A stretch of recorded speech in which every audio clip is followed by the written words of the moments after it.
She texted me at 6:42 a.m. saying, "I'm quitting my job.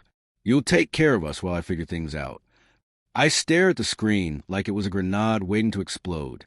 My reply was short and solid. "That's not my responsibility." By 6:52, I had already signed a contract for my new job overseas, London, starting Monday.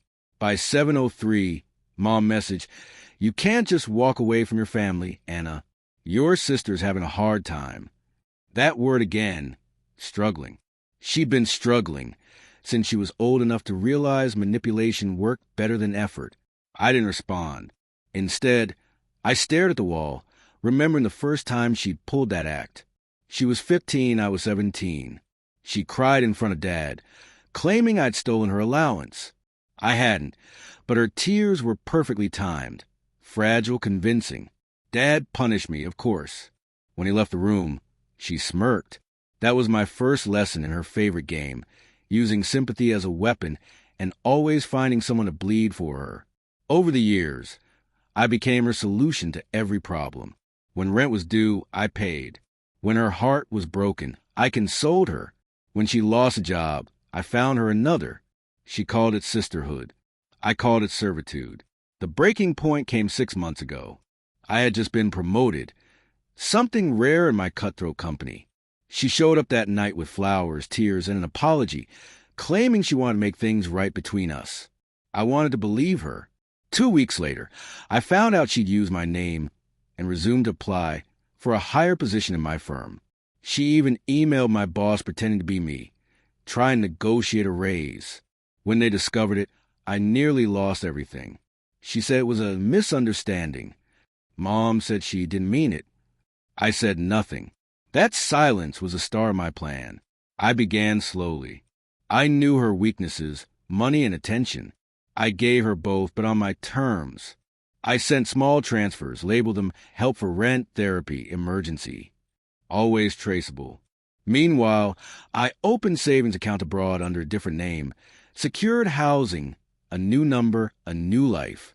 Then I casually told her landlord I'd be relocating soon and mentioned that I'd been covering her rent for months because she'd been struggling.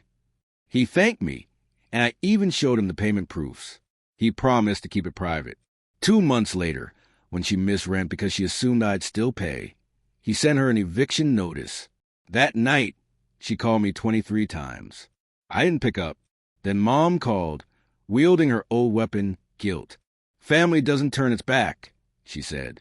"Family doesn't use each other." I answered.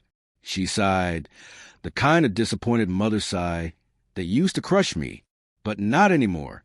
They both thought I'd fold like always.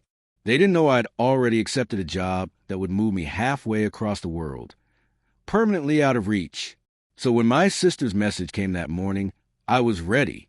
I could almost hear her voice, sweet, entitled, certain I'd rescue her again.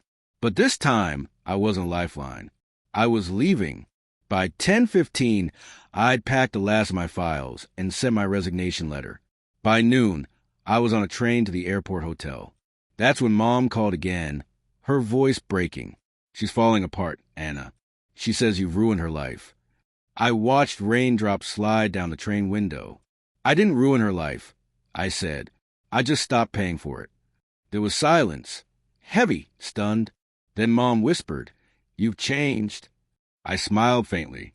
"No, I just finally learned." The next morning, I arrived at the airport before sunrise. The city outside looked half awake, like it was holding its breath. As I handed my passport to the agent, my phone buzzed. A new message from my sister. "You always thought you were better than me. You're not. You're just colder." I read it twice, then deleted it. She was wrong. I wasn't colder. I was clearer. There's freedom in watching people face the chaos they created. I used to think family meant endless sacrifice. Now I understand it also means drawing lines, sharp, necessary, painful ones. As the plane took off, I didn't feel guilt. I felt air, space, the kind you only feel after years of suffocating under obligation. I leaned back, closed my eyes, and exhaled. Let them call it betrayal. I call it balance. For the first time in my life, I didn't owe anyone anything.